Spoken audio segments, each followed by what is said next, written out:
বাংলার ইতিহাসে এমন এক নগরী ছিল যাকে বলা হতো ভারতের গেটওয়ে টু দ্য ওরিয়েন্ট। এখান থেকেই সিংহলে ধর্মযাত্রা করেছিলেন সম্রাট অশোকের পুত্র মহেন্দ্র ও কন্যা সংঘমিত্রা। তাদের সঙ্গে ছিল সম্রাটের দেওয়া বোধিবৃক্ষ। এককালে এই শহর হয়ে উঠেছিল এশিয়ার অন্যতম বিখ্যাত সমুদ্র বন্দর। চীন থেকে রোম, মালয় থেকে সিংহলে চলত বাণিজ্য। অত্যন্ত সমৃদ্ধশালী এই নগরেই পড়েছিল দেবী সতীর বাম গোড়ালি। পীঠ নির্ণয় তন্ত্র অনুযায়ী এটি ৫১ পীঠের প্রথম পীঠ। আবার এই নগরী হয়ে উঠেছিল বিশ্বে বৌদ্ধ ধর্মচর্চার অন্যতম কেন্দ্র। পৃথিবীর নানান দেশ থেকে শ্রমণ, ভিক্ষুক, পর্যটকরা আসতেন। লেগেই থাকত বিদেশি বণিকদের যাতায়াত। ভাবছেন তো, বাংলার বুকে কোথায় এই স্বর্ণনগরী? এখন তার ছবি কেমন? সব খোঁজ পেতে দেখতে হবে পুরো ভিডিও। প্লিনি বলেছিলেন তালুকতি, টলেমি বলতেন তমালিতেস, ইতিহাস বলে তাম্রলিপ্ত, আর আমরা বলি তমলুক। আমি বলছি তমলুকের কথা। পূর্ব মেদিনীপুর জেলার সদর শহর তমলুক, যার অতীত কাহিনী পাওয়া যায় মহাভারতের পাতায়, ফা হিয়েনের ভ্রমণ কাহিনীতে, আর প্লিনির লেখাতেও। চন্দ্রগুপ্ত মৌর্য সিংহাসনে বসেন খ্রিস্টপূর্ব ৩২৪ অব্দে। মৌর্য যুগে জল ও স্থল উভয় পথেই বহির্বিশ্বের সঙ্গে ভারতের বাণিজ্য চলত। তখন থেকেই তাম্রলিপ্ত হয়ে ওঠে গুরুত্বপূর্ণ সমুদ্র বন্দর। তবে তমলুকের ইতিহাস আরও প্রাচীন। মহাভারতে পাওয়া যায় তাম্রলিপ্তের নাম। ভীম নাকি এই রাজ্য জয় করেছিলেন, আর তখন এখানে ছিলেন তাম্রধ্বজ নামক এক পরাক্রমশালী রাজা। বিষ্ণু ও মৎস্য পুরাণে তাম্রলিপ্তের নাম বারবার পাওয়া যায়। ফা হিয়েন আর হিউয়েনসাং তাম্রলিপ্ত ভ্রমণের সময় দেখেছিলেন এখানে শত শত বৌদ্ধ মঠ ও ভিক্ষুকদের বাস।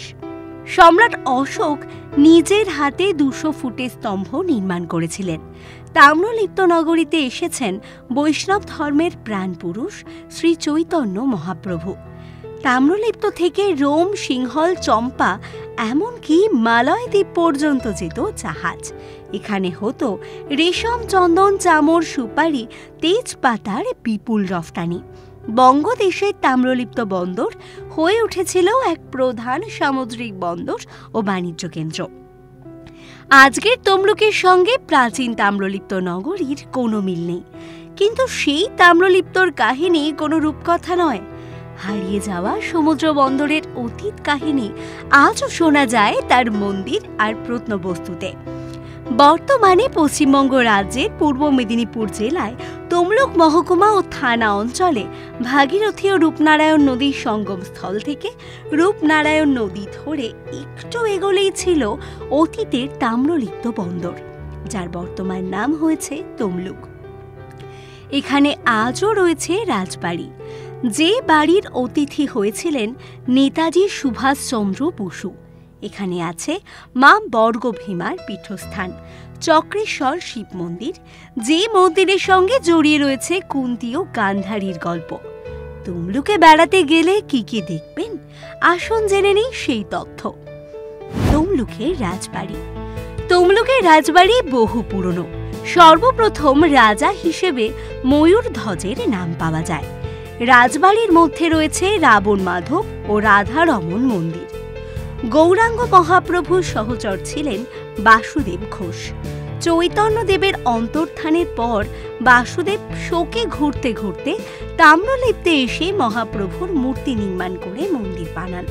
১৯৩৮ সালের ১১ এপ্রিল তাম্রলিপ্ত রাজবাড়িতে এসেছিলেন নেতাজি সুভাষচন্দ্র বসু।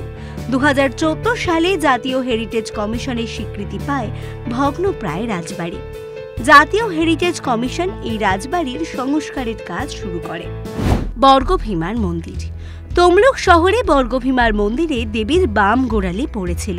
পীঠ নির্ণয় তন্ত্র অনুযায়ী এটি ৫১ পীঠের প্রথম পীঠ।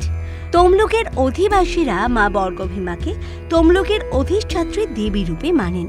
বিপ্লবী ক্ষুদিরাম বসু এই মন্দিরে পুজো দিতে আসতেন। আদ্যাশক্তি মহামায়া রূপে দেবী বর্গভীমার আরাধনা চলে আসছে এখানে। তিনি ভীমরূপা বা ভৈরব কপালী নামেও পরিচিত। কথিত আছে দেবী বর্গভীমার মন্দিরটি নির্মাণ করেন স্বয়ং বিশ্বকর্মা। দেবী বর্গভীমা চতুর্ভুজা, তার নিচে শায়িত রয়েছেন মহেশ্বর। দেবী বর্গভীমার মন্দির সারা বছরই প্রত্যেক দিন সকাল 6টা থেকে রাত 8টা পর্যন্ত খোলা থাকে। মা এখানে কখনো দুর্গা, কখনো কালী, কখনো জগদ্ধাত্রী রূপে পূজিত হন। দীপান্বিত অমাবস্যায় মায়ের পুজো বিশেষ জাঁকজমক সহকারে করা হয়। তমলুক শহরে আজও কোনো মণ্ডপে দুর্গাপুজোর ঘর স্থাপনের আগে দেবী বর্গভীমার মন্দিরে পুজো দেওয়া হয়। জিষ্ণুহরি মন্দির। তমলুকের জিষ্ণুহরি মন্দির পুরাকীর্তির এক অন্যতম নিদর্শন। তাম্রলিপ্ত ছিল রাজা তাম্রধ্বজের রাজধানী। অশ্বমেধ যজ্ঞের সময় পাণ্ডবদের অশ্ব তাম্রধ্বজ ধারণ করেন এবং মহাবীর অর্জুনের সঙ্গে তার ভয়ানক যুদ্ধ হয়। রাজার বীরত্বে মুগ্ধ হয়ে কৃষ্ণ ও অর্জুন তার সঙ্গে বন্ধুত্ব করেন। কৃষ্ণ ও অর্জুনের যে মূর্তি রাজা প্রতিষ্ঠা করেন তাই জিষ্ণুহরি নামে পূজিত হচ্ছে। এটি দাপর যুগের মন্দির। তবে দাপর যুগের মন্দিরটি অনেক আগেই রূপনারায়ণের গর্ভে বিলীন হয়ে গেছে। প্রায় 500 বছর আগে এক গোপাঙ্গনা বর্তমান মন্দিরটি নির্মাণ করে দেন। মন্দিরের গর্ভগৃহে রয়েছে দুটি প্রাচীন মূর্তি। এই মূর্তির দ্বয়ই জিষ্ণু নারায়ণ নামে খ্যাত। চক্রেশ্বরের শিব মন্দির। এই শিব মন্দিরটি তাম্রলিপ্ত পৌরভবনের কাছে অবস্থিত। মহাভারতে বর্ণিত কাহিনী অনুসারে জানা যায় পঞ্চপাণ্ডব সহ কুন্তি নাকি এই মন্দিরে পুজো দিয়েছিলেন। আবার কৌরব জননী গান্ধারী নিজের পুত্র সন্তানদের সঙ্গে পুজো দিতে এসে শিবের ছলনার কারণে পুজো দিতে না পেরে ভগবান শিবকে অভিশাপ দিয়ে বসেন। মন্দিরের নামকরণ চক্রেশ্বরের পিছনে গান্ধারী শিব পুজো দিতে না পারার আক্ষেপ। মহাদেবের ছলনায় কৌরব সহ গান্ধারী তাম্রলিপ্ত নগরীতে শিবের পুজো দিতে পারেননি। মহাদেবের চক্রান্তের কারণেই গান্ধারী পুজো দিতে পারেননি। তাই গান্ধারী নাম রাখেন চক্রেশ্বর। চক্রেশ্বর মন্দির মোট 4টি শিবলিঙ্গ দেখতে পাওয়া যায়। মহাপ্রভু মন্দির। তমলুকের মহাপ্রভু মন্দিরের বয়স 500 বছরের বেশি। শ্রী চৈতন্য বৈষ্ণব ধর্মের প্রচারে দুবার তমলুক এসেছিলেন। আজও শ্রী চৈতন্য মহাপ্রভুর তমলুক শহরে আসার তিথিকে বিশেষ মর্যাদায় পালিত করা হয়। এছাড়াও এখানে রয়েছে জগন্নাথ দেবের মন্দির। তমলুক কিভাবে যাবেন? হাওড়া থেকে তমলুক যাওয়ার জন্য লোকাল ও এক্সপ্রেস মিলিয়ে বেশ কিছু ট্রেন রয়েছে, যার মধ্যে অন্যতম তাম্রলিপ্ত এক্সপ্রেস, কান্ডারি এক্সপ্রেস ইত্যাদি। কলকাতা থেকে তমলুক পর্যন্ত দক্ষিণবঙ্গ রাষ্ট্রীয় পরিবহন সংস্থার বাস পরিষেবাও পাবেন। এরকম আরো অনেক ভিডিও দেখার জন্য নজর রাখুন আমাদের চ্যানেলে ও পাশে থাকা বেল আইকনটি ক্লিক করতে ভুলবেন না।